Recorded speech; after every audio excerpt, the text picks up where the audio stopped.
ನಿಪ್ಪಾಣಿ ಮತಕ್ಷೇತ್ರದಲ್ಲಿ ಶ್ರೀಮತಿ ಶಶಿಕಲಾ ಜೊಲ್ಲೆಯವರು ಬಿರುಸಿನ ಚುನಾವಣಾ ಪ್ರಚಾರ ಕೈಗೊಂಡಿದ್ದು, ಕಳೆದ 2 ಬಾರಿಯ ಅವಧಿಯಲ್ಲಿ ನಿಪ್ಪಾಣಿ ಮತಕ್ಷೇತ್ರದ ಸರ್ವತೋಮುಖ ಅಭಿವೃದ್ಧಿಗೆ ಶ್ರಮಿಸಿದ್ದು, ಜನಸಾಮಾನ್ಯರ ಬೇಡಿಕೆಗಳಿಗೆ ಸೂಕ್ತವಾಗಿ ಸ್ಪಂದಿಸಿರುವ ಹಿನ್ನೆಲೆಯಲ್ಲಿ ಕ್ಷೇತ್ರದ ಜನರ ಆಶೀರ್ವಾದ ಸದಾ ನನ್ನ ಮೇಲಿದೆ ಎಂದು ತಿಳಿಸಿದರು.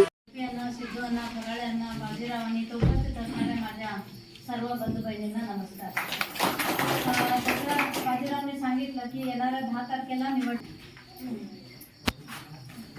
उमेदवारी स्वीकारलेली आहे आणि 2 वेळेला जसं तुम्ही तुमची मुलं करून आमच्या माता बहिणींना आज घागर उचलायला पण ताकद नाही. पूर्वीच्या आजी होत्या इथं एक घागर आणि हातात एक घागर, 2-2, 3-3 घागरी उचलायच्या, परंतु आजच्या सुनांना आम्हाला ते ताकद नाही. म्हणून मोदीजींनी म्हटलं काळजी करू नका, सगळ्यांच्या घरलाच नळ देतो आणि ते नळ द्यायचं देऊन शुद्ध पाणी देणार आहे. आता तुमच्यात काम सुरू आहे ना, तुमच्यात काम सुरू आहे आणि ते प्रत्येक आता येणाऱ्या दिवसामध्ये घरपती पाणीची व्यवस्था आपण करून दिलेली आहे. रस्ते तरी चकाचक झालेत. मला आश्चर्य वाटलं. ನಿಪ್ಪಾಣಿ ಮತಕ್ಷೇತ್ರದ ಹಣಬರವಾಡಿ, ದತ್ತವಾಡಿ, ಶೆಂಟೂರ್, ದುಂದಿಕೊಪ್ಪಿ, ತುನ್ನೂರು, ಮಾಂಗುರ ಗ್ರಾಮದಲ್ಲಿ ಚುನಾವಣಾ ಪ್ರಚಾರ ಕೈಗೊಂಡು ಅವರು ಮಾತನಾಡಿದರು.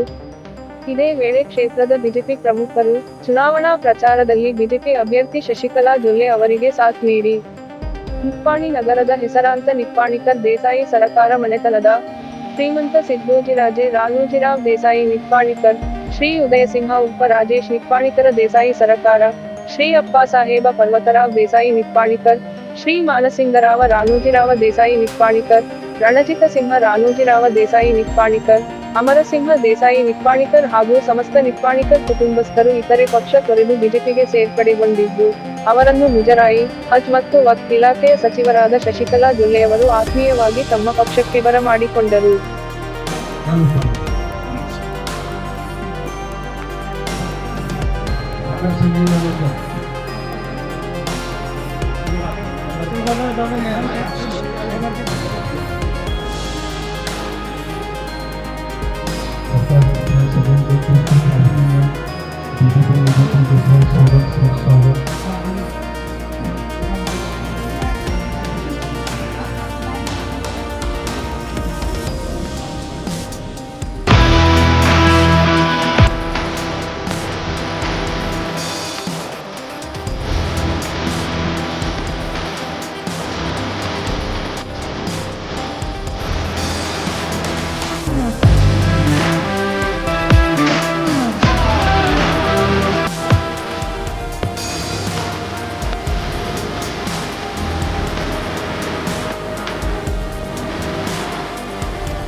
ಈ ಸಂದರ್ಭದಲ್ಲಿ ಧನಂಜಯ್ ಮಹಾಡಿ, ಅಮೂಲ್ ಮಹಾಡಿ, ಪವನ್ ಪಾಟೀಲ್, ಪ್ರಮೋದ್ ಬೂದಿಹಾಳೆ, ಶಾಹಿಲ್ ಬೂದಿಹಾಳೆ, ವೈಶಾಲಿ ಬೂದಿಹಾಳೆ ಸೇರಿದಂತೆ ಮಂಗೂರ, ಕುನ್ನೂರು, ಕೋಡ್ನಿ ಸೇರಿ ಸುತ್ತಲಿನ ಹಳ್ಳಿಗಳ ಬಿಜೆಪಿ ಕಾರ್ಯಕರ್ತರು ಉಪಸ್ಥಿತರಿದ್ದರು. ಮಹಾವೀರ ಚಿಂಚಣೆ, ಸತ್ಯಂ ನ್ಯೂಸ್ ನಿಪ್ಪಾಣಿ. ವೀಕ್ಷಕರೇ, ನಮ್ಮ ಸತ್ಯಂ ವಾಹಿನಿಯ ಪ್ರತಿದಿನದ ಅಪ್ಡೇಟ್ ಮಾಹಿತಿಯನ್ನ ತಿಳಿದುಕೊಳ್ಳಲು ಸತ್ಯಂ ಟಿವಿ ಕನ್ನಡ ಯೂಟ್ಯೂಬ್ಗೆ ಸಬ್ಸ್ಕ್ರೈಬ್ ಆಗಿ ಹಾಗೂ ಬೆಲ್ ಐಕಾನ್ ಅನ್ನು ಕ್ಲಿಕ್ ಮಾಡಿ.